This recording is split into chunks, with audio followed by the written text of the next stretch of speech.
book. So it's either you're recharging or you're firing. Exactly. There's no in between. There was no in between. You know, I came into the company as just a presenter, but I left 11 months later as head of unit because it was deliberate. My default mode is preparation, performance.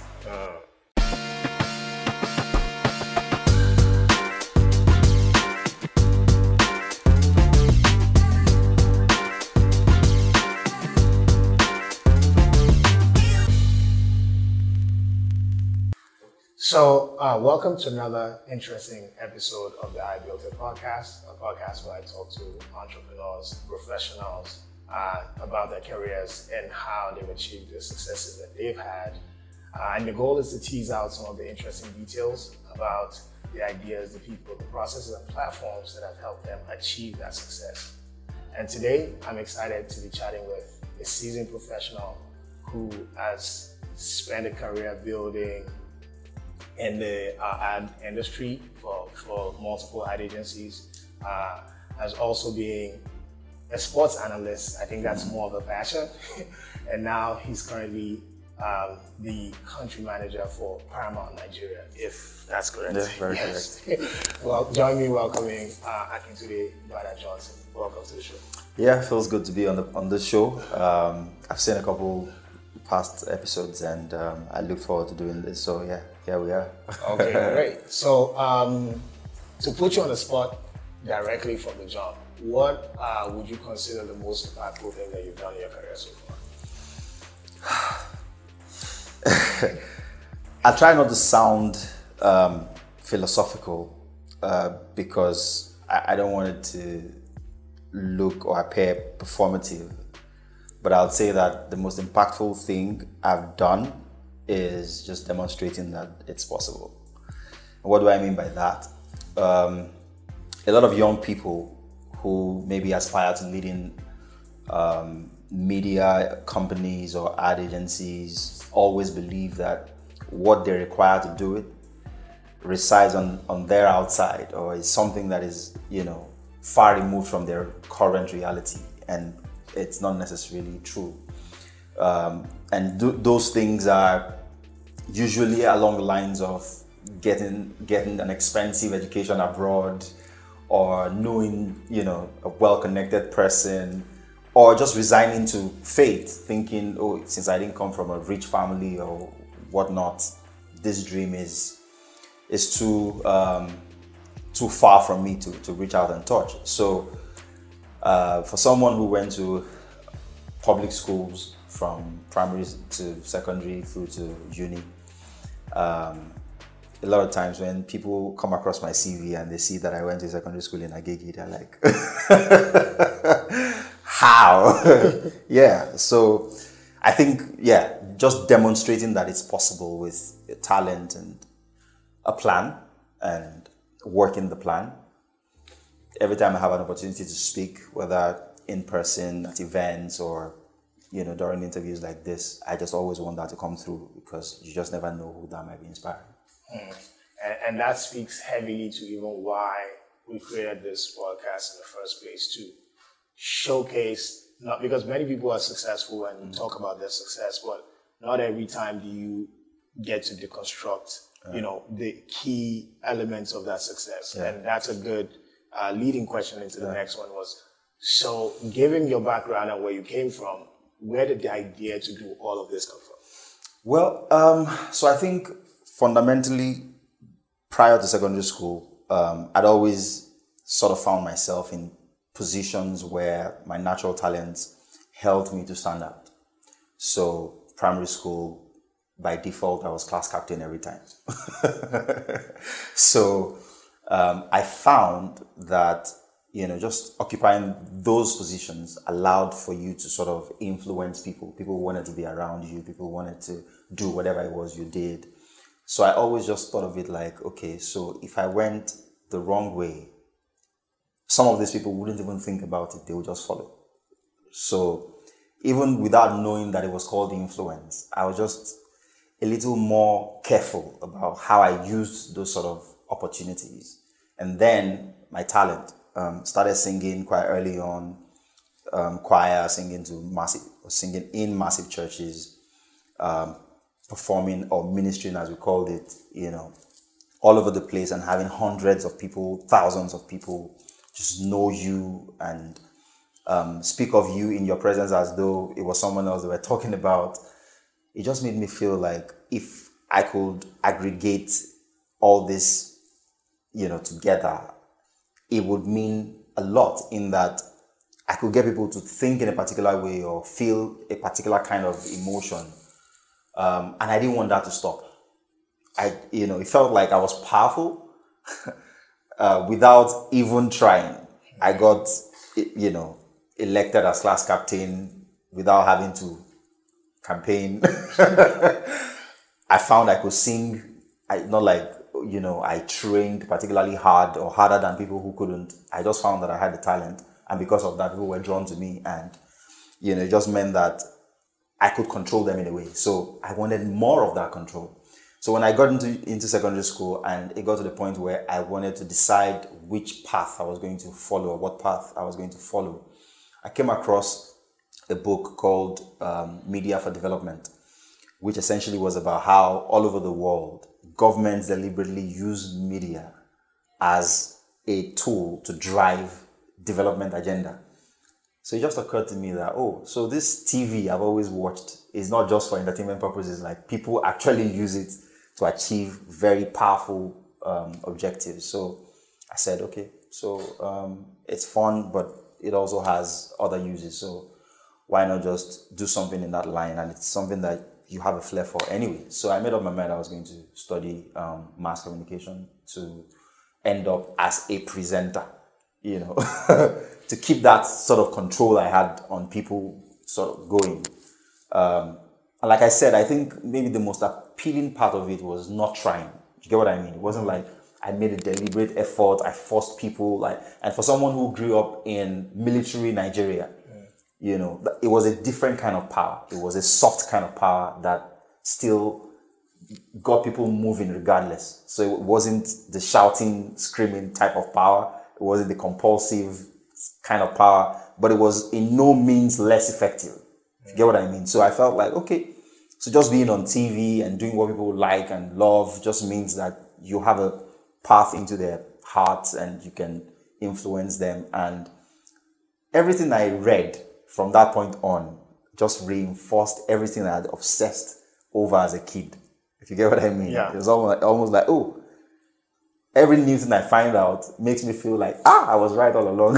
So we're getting a lot of validation. Exactly. So I was getting a lot of validation along the way. Like, okay, so this is how you use media. This is how, and that's how I went from just aspiring to becoming a face on TV to actually wanting to own media, actually be the one setting the agenda rather than being the voice anymore. So, I guess that's why, it's been very easy for me to stay consistent in a way, because there's been a lot of, along the way, there's been a lot of potential, should I say, detours or points where I could have abandoned the dream and gone on to something maybe more lucrative. But I always remember what the plan was.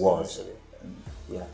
So, seeing as you had mentioned some of the resources, some of the books, and of course the university education that helped you kickstart your career in media, well, have there been other resources that have helped you along the way? Absolutely. I think I listened to the first message that got me fascinated with the concept of leadership when I was in 200 or 300 level, I can't remember now. It was a message preached by Reverend Sam Adeyemi, who at the time was just starting out with the Daystar Leadership Academy. I didn't attend that until years later, but got my interest sky high in knowing more about leadership and understanding that the sort of leadership that was prevalent in our environment was at variance with what ideally leadership should be about. So I went from just wanting to know to wanting to demonstrate, wanting to put to practice those principles that I was learning, and understanding that there will be opportunities naturally, but there would also be opportunities that I'll have to look for myself. Being a leader in the family, for instance, is a natural opportunity to demonstrate leadership. But unfortunately, that's where it ends for most people, because they just are never able to attain leadership positions in society or in business. And when they do, nothing has exactly prepared them for that opportunity. So they just go by what they've sort of acquired as knowledge from their experiences, and those habits or practices are not necessarily the best. They're not necessarily the best way to get people to achieve objectives or to deliver on targets. So I did a lot of learning and unlearning for so many years, and I was hoping and praying that I'll get those opportunities in structured environments. And so when I got into my first job, from day one, even though I was the youngest person in the department, my head was already plotting and calculating what I needed to do to scale up to becoming the leader in that unit. You know, I came into the company as just a presenter, but I left 11 months later as head of unit, because it was deliberate. Everybody who worked with me saw what they thought were, natural leadership tendencies without realizing that they were calculated. They were deliberate steps I was taking to demonstrate the things that I knew that other people did not. And then while I was on that job, I made an attempt at business leadership, starting my first business. I took loans to build a viewing center and a game center. And at the time, the cost of that venture was about 2 years worth of the salary I was getting paid at my job. So if it didn't work, I was toast. And I wasn't even there to run it from morning till I was done with work. So my exposure in terms of risk was great, because I took other people's money, I put it in the business, and I wasn't even there to run it. I was only hoping to be able to coach and teach my staff enough to be able to run it, how I would have been running it in my absence. And then I had the help of my dad, who had just retired at the time, and the location wasn't too far from the house, so he would pop in every now and then to just have a look at how the place was being run. So yeah, I did that, and it just sort of bolstered my confidence a lot more to go, I really can do this. So those things were not theories anymore. Yeah, become real. They were real. They were real to me, and I craved more opportunities. Went into advertising. In less than a year, I went from a junior copywriter to senior manager copy. When I didn't see a path in the first organization I joined, I left after a year, joined another organization. And I remember during my interview, when the CEO of the company was asking me what the attraction was to their company, why I was considering, because the agency I was leaving was better than the one I was joining. And I gave him an analogy. I said, I was playing for FC Barcelona as a squad player. I'll get my chance to impress 15 minutes, 20 minutes into the game. And then Arsenal offered me an opportunity, or I found an opportunity to be captain for Arsenal. You didn't even think about it twice? Yes, I didn't think about it twice, because I wanted an opportunity to constantly demonstrate the things I thought I knew, to prove that I could mix it with the best around. And it was like, that's pretty an interesting analogy. I think that's what this is about for me. And that was what it was. I just wanted an opportunity to show what I'd been learning. So the critical resources were those leadership books, the concepts I was acquiring, and call it desperation to be able to put them to use. So a key point that you talked about was people. And that brings the question, who do you consider the key people or partnerships that have helped you succeed in your career so far? It's a long list. It's a long list. So my only brother, who unfortunately passed a few months ago, I think he was the first person I saw, demonstrate that it didn't matter where you were from. If you had the quality, you could be whatever you wanted to be. My brother came obviously from the same humble backgrounds and graduated from university, straight on became editor-in-chief for Nelson Books. When all of us read books, there were no mobile phones or tablets or whatever, books were the thing. And Nelson Books was one of the biggest publishers in Nigeria. And under 23, he was already editor-in-chief, and it was a big deal. Went from there to become editor-in-chief for CSS Bookshops, still under 25, And I saw how people used to, sort of adore him. An extremely cerebral guy, super intelligent guy. So he was a positive influence. I wanted to just be able to sound as authoritative as he sounded. And, he was, on top of all of that knowledge, was that he had no filters. So there was no diplomacy. He said whatever he felt. He didn't care about, his competence came with a huge dose of, call it cockiness. He knew that it was good and he wanted everyone to know. He was that kind of guy. So me, I was still like, let's be humble in our stuff, but let's know as much. You get what I mean? So, and he was a books guy. So I think my appetite for reading, he was the one who actually cultivated it. I just always preferred to be by myself with a book than maybe to be in the living room with my sisters watching TV. If it wasn't football on TV, I have very little interest, except if I just wanted to chill with my mom to watch. If I wasn't doing that, I was in my room, I was reading football magazines, I was reading whatever Mills and Boons, Hints, Hearts, those were soft sell magazines of the time, like Gossip Mills and the Tunde and Not of now, Just anything that had any written matter, and I was reading things that maybe I shouldn't have been exposed to that early, if you get what I mean, because a lot of those soft sell stuff contained a lot of adult stuff as well. But my passion for just reading anything meant that there were no restrictions. No limits. I was just reading everything.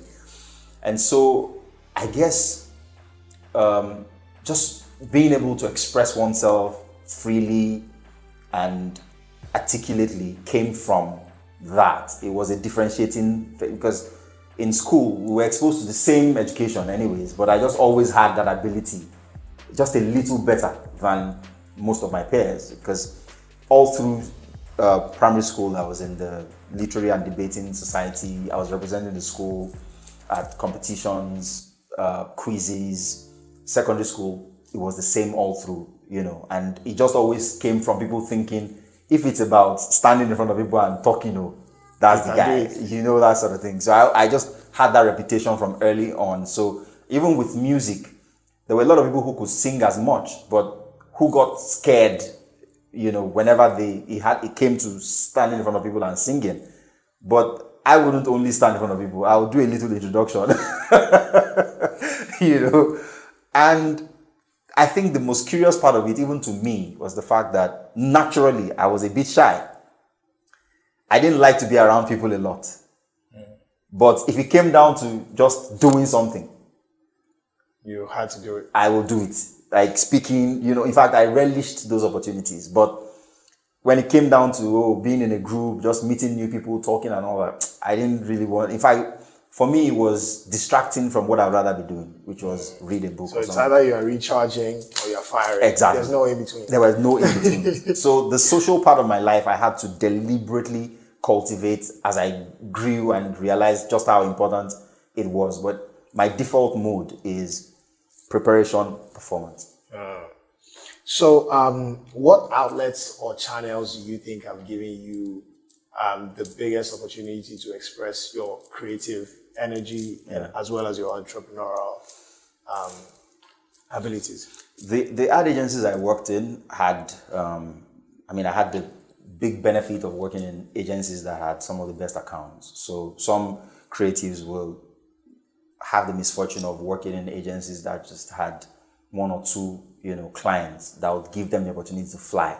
Because your ability to create was dependent on the number of briefs that came from the client. If the client weren't sending in briefs. There was nothing to get creative about. So my first job, I was already working on brands like Mr. Biggs, Smirnoff Ice, Sats and Brow, Gordon Sparks, Harp,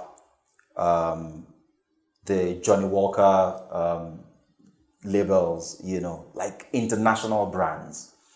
I was writing for them. I was creating their ads. I was making radio jingles. I was, you know, writing TV commercials and whatnot. My very first job in advertising. That's rare, you know.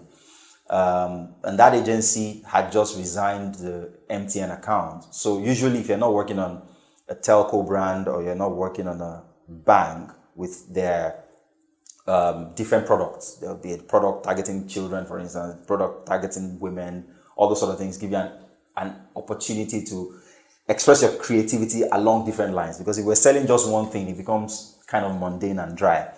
So just the flexibility to express my creativity along different lines for different clients in different categories, product categories, was an invaluable asset at that point in time, you know, because I just wanted to create. Like, I got out of art school. On the final day, the day we did that exhibition, I had 3 job requests. I had offers from like some of the biggest agencies. I had the opportunity or luxury to choose which of them I wanted to go with, you know, and I went with TBWA, got there. I was working with all these amazing guys who had been running the MTN account for so many years in Nigeria. So, and then there were these brands that, you know, would have meetings and call me in to come and present to their GMs or whatnot. So that was a platform that really grew me as a creative, gave me an opportunity for expression. So the ad agencies I worked in, and then TV, obviously. Started analyzing football, presenting football shows from my very first job, which was on TV. And when I quit the job and joined advertising, the opportunities to be on independent productions just kept, you know, flooding in. Yeah. So the platforms that the advertising agencies I worked at provided me were invaluable in terms of just being able to grow my capacities and capabilities and express myself to optimal levels. And then TV. I quit TV as my main job, but it became my second job because independent producers started reaching out to me, asking me to present shows for them that were getting recorded after work anyway or during the weekend. So there was no clash. I was able to sort of carry that along as like a second career.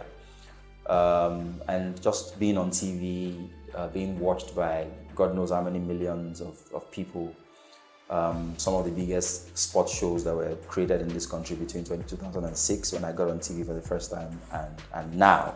I've had the opportunity to work on virtually all the properties that you can think of, football properties, prime football properties that you can think of, the Champions League, the FIFA World Cup, being at, you know, a couple of them to work, you know, as a youngster. So all of those things helped to sort of solidify my confidence.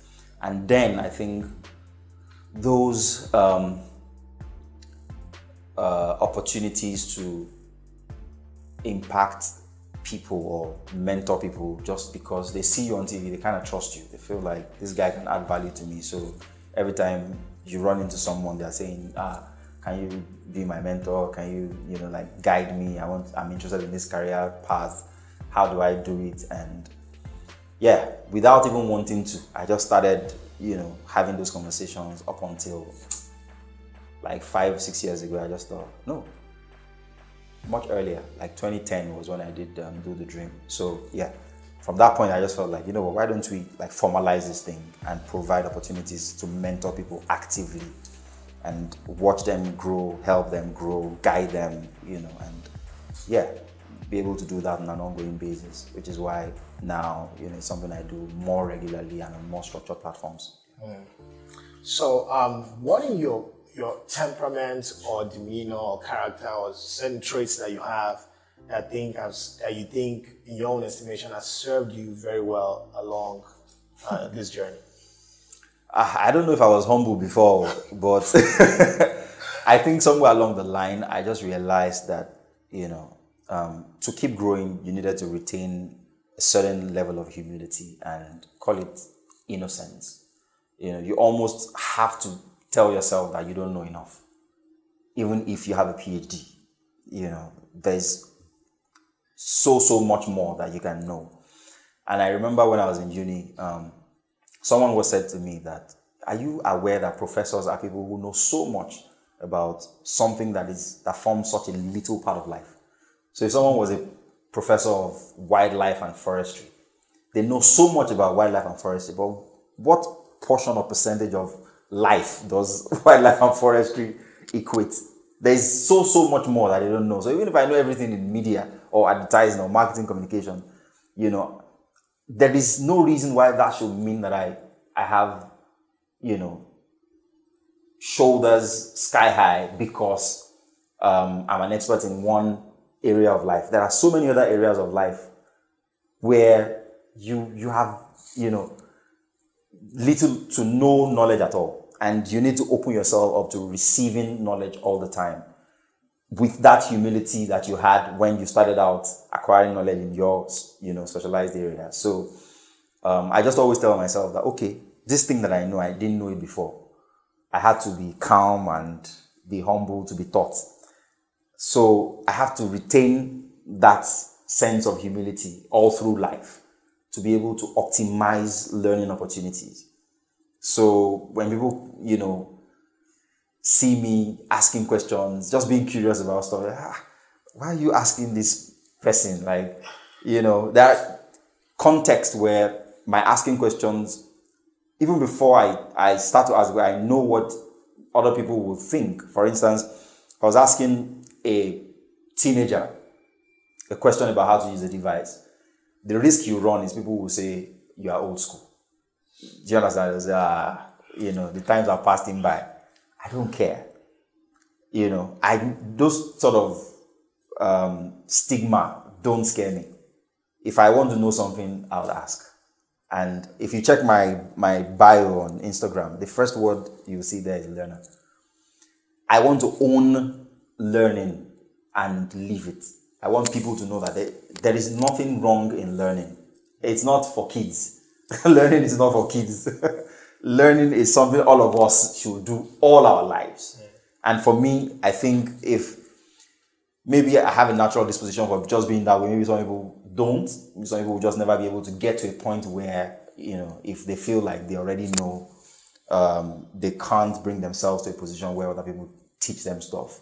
I don't know if it's anything to do with nature, but I feel like that's something that has helped me a lot to come this far. Just always telling people around, even people that I work for, even organizations that I work for, yes, you may think I'm a superstar.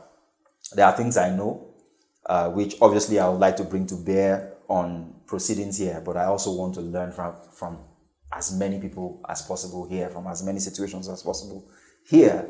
And what that also, I think, communicates is that you are not going to be a difficult person to work with. Because people get defensive when they feel like they already know stuff. Just having that mindset helps you to listen to a multitude of voices and, filter through and know what is beneficial and what not, without necessarily saying, that idea is stupid. Again, because as a creative, I found more benefit from having plans board meetings or brainstorming sessions that included more people than the experts, the so-called experts in the creative department. Like, I just always felt like, okay, the best idea might come from someone from finance or someone from HR or whatever. So let's encourage them to come in without thinking that they will say something stupid or something, So, and that's helped. So if there was one thing, that would be it. That I don't feel like I'm too big to learn. Yeah. So the next question is, what is the role that has given you the opportunity to do your best work? The role that has given me the opportunity to do my best work will have to be, funny enough, nothing to do with my professional life or my career. It's been... That's a first. Yeah, it's been the opportunities to train, mentor, coach people So in 2010, a friend of mine approached me with the idea of setting up events in schools, in secondary schools, where we would invite professional celebrities, people of influence to come and inspire young people. And yes, I knew that because I had been a beneficiary also of, public speakers inspiring you and whatnot, but I couldn't have foreseen the tremendous impact that it had. Like from the second year, I already had a long list of mentees or proteges who were already like so connected to tell me what specific steps they were taking on account of the session they attended or the conversation we had, and how that was leading them towards a goal that they now have that they didn't have before. So that just made me almost like, at that point, maybe if I was from a rich family, I would even have stopped my career completely to focus to focus on like mentoring people, coaching, training, just helping people find purpose, pretty much, using storytelling to inspire people, relatable storytelling, like every time I tell my own story, how I sold Amala, how I had the viewing center business, how I went to a school in Agege, I think what people get is just that overall message of, if he can do it, I have a chance, and it just deconstructs. Success is relative, yes, but within the Nigeria context, it was like, okay, if you are doing well in your line of work, you are successful. You can take care of yourself, you can take care of family, and you are some sort of role model to younger people. That's some measure of success, which most people still think of as almost unattainable. If you're not from a rich family, or you're not connected, or you won't get the good jobs. That's what people say. But I can, by any standard, say that I have had and held and thrived at jobs that by international standards were considered good enough. Let me just leave it at that. And no one has ever had to put in a word for me. No uncle, no. As a matter of fact, I have never seen my university certificate. I don't know what it looks like. I just go and show what I can do. And we discuss the issues, the problems, what it is that is the unique need that I'm supposed to be fixing in that organization. And I back myself 10 out of 10 times to do maybe what other people have failed at. And I would always say, give me a time frame. If things don't change here, I'll walk. You won't have to fire me. A few times I've been called cocky as well. Okay, maybe I took that from my brother, but if I'm sure, why shouldn't I sound sure? I'll say it now. And I'll not just say it, I'll say it like I mean it. So. Okay, so what would you consider the biggest challenge that you faced in your career so far, and how did you overcome it? Well, maybe one of the biggest, not the biggest. My last two roles, this one and the previous one. The previous one, I was deputy creative director in an ad agency. My next step up was creative director role, but that role wasn't open. There was someone in the role, and the person was my boss, and he wasn't going anywhere. So I was already planning an exit. And then the ad agency got a telco account, and I'd always wanted to work on a telco account. And you almost have to create a different operation for telco businesses because of the volume of work that needs to be done. So if you're an ad agency that had 12 clients and you had an operation in place to service the client, if you have a telco account, you will have to create the exact same kind of operation or a bigger operation to service that account. You can't dump it on that team. You will lose all the other businesses, or you will lose that telco business. So there was now the opportunity to have two creative directors in the agency because one now needed to be dedicated to the telco business. And I had the opportunity to make that step up, even though the preference of the client was an expatriate. And the business had a history of firing agencies every 3 months, almost.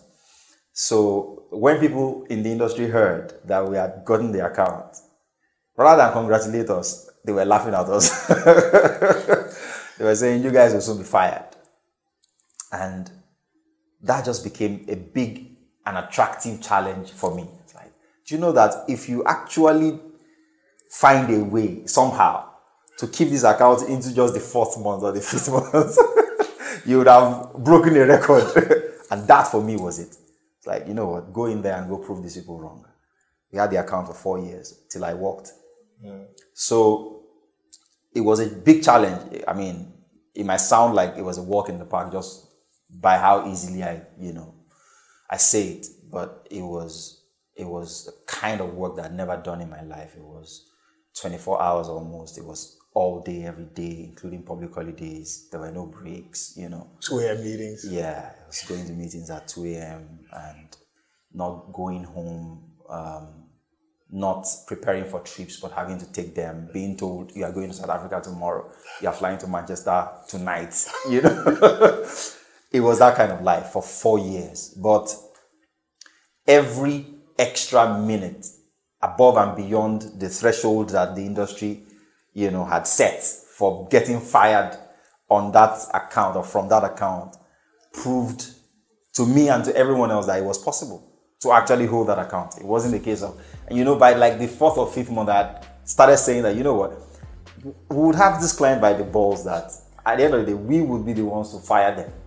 They won't be able to fire us. And so it proved, In fact, the key client and the owner of the business became so fond of me that people called me son. It was such a successful run that proved beyond work what was also possible in life for me, just by daring. This was someone whose presence alone scared a lot of people. I'd look him dead in the face and tell him the truth, whatever I felt. People would be tearing my trouser like, no, under the table, pulling almost, and I had a very good run.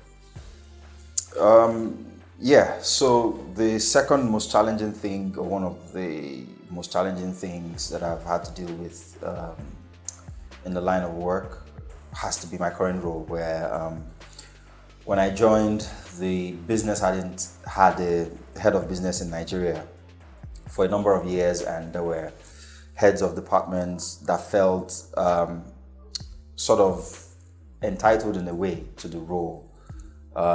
They felt like they had done enough, they had put in enough years and enough work to deserve a promotion into that role. I couldn't understand why the business would go and bring someone from outside, especially someone who didn't look like he had that much experience running an organization of that size. So the initial 2-3 months, there was a lot of reluctance to cooperate, to get with the program. But I anticipated it. In fact, it was one of the reasons I took the job, because my manager who interviewed me, the MD for the business in Africa, we had a meeting on my way to Durban. I stopped by in Johannesburg. He came to my hotel and he sort of painted this very grim picture of the situation they had in Nigeria that needed fixing. And he was meeting me for the first time. He felt like I looked too much of a nice guy, like this was after we had spoken for like maybe an hour. I knew what I was talking about. He understood, my perspective to leadership and whatnot, my connect within the industry, my experience in media. But he just felt like those people I was going to be leading needed a different kind of, persona to respond to. And I said, okay, judge based on my looks, but, I want to prove to you that even with me looking this way, I can bring a turnaround to the business. And, it took months. I guess on my part, I had analyzed the situation and saw the reason why other people failed, the sort of support they were lacking. And I wanted assurances that I would get those support before committing. On their part as well, like this guy that is asking for all these things that we're not even sure. So it took about 6 to 7 months for both parties to agree and make up their minds. And when I came into the building, I saw first, even worse than what had been painted. People who maybe were just bent on frustrating the process, just to prove to the business that the business made a mistake bringing me in. But I was clear, very clear from the off what I needed to do, how I needed to approach it, had engagements with every member of staff, just to let them know that I knew why I was there, and that I was willing to work with them if they were willing to change. I announced to them, that there was a new sheriff in town, and things were going to work a different way. Was clear about, our non-negotiables, what they needed to be going forward, and why, the things that held them back from performing, needed to go. Not just for the sake of the business, but also for their own personal growth and fulfillment. It was a painstaking process. I took my time. I tried to sort of unpack what I wanted to do for everyone. My ambition is always that the least person, and by that I mean the position, if you check the organogram, the last person, on the organogram should be as excited and inspired by what we're trying to do as I am. Meaning, I sometimes have a tendency to overshare, hold nothing back, as the Bible says, cast the vision, make it plain, so he who sees it can run with it. Nobody would run with something that they don't fully understand, especially if they don't also understand how it caters to their own self-interest. So I made that effort to let everyone know that I had no preconceived ideas about them. I wasn't listening to whatever anyone could have said they were or whatever. I just wanted to start on a clean slate. Some found enough reason to align. Some were already too set in their ways, they couldn't align. We had to let them go, unfortunately. And slowly and steadily, we started putting the pieces in place, and, things started to turn around. As they say, nothing converts faster than results. The moment we started to do things that were not happening before in the business, people were like, it's like, this guy is serious. Like, this guy knows what he's saying, I try to, I'm a motivator. If I was a football coach, I would be the type that would spend, maybe 40% of my time on tactics, but 60% of the time just getting into the heads of guys and, pumping them up and getting them to believe that they can slay giants. And so, yeah. So that sounds very challenging. Lastly, given all that you've been able to accomplish in your career so far, what's on the horizon for you over the next 5 to 10 years, and what's your vision or plan for accomplishing it? So the message of it's possible for me has to be preached across Africa. The average African young person, with all the natural talent that they've got, but of course with all the preponderance of challenges they also have to overcome, they must believe that whatever they choose to do, they wouldn't have to run away from Africa to accomplish it. Even if they do relocate, probably would be for better opportunities in terms of study, in terms of equipping themselves, and a portion of them should be encouraged enough to want to come back and affect the situation here positively. So for me, media affords us that opportunity, tech affords us that opportunity to spread the gospel, to spread the message, especially with streaming. There will be more mobile phones in the hands of the average African kid or teenager, and these are some of the messaging that we want to push. The successes of people like Burna Boy, Wizkid, the guys in the tech space, and the sort of appetite from the outside world for what they are doing, for investing in what they are doing, for helping them build out their dreams. What I want to see in the next 5-10 years is the creation of more platforms to spread that sort of gospel, and not just with the words that we speak, but also demonstrating that by creating opportunities for training, for upskilling people, for empowering people. So we will use media to drive the message extensively. We will bring a lot more talented African kids to the fore. We will shine the light on them We'll celebrate them. We'll reward them. We'll use them to inspire other kids to believe that their dreams are valid and that they've got the talent to succeed right here in Africa and be global superstars from right here. So my current role, the growth opportunities are massive, especially with streaming coming on strong in the next 3 to 5 years. And then even the tech giants,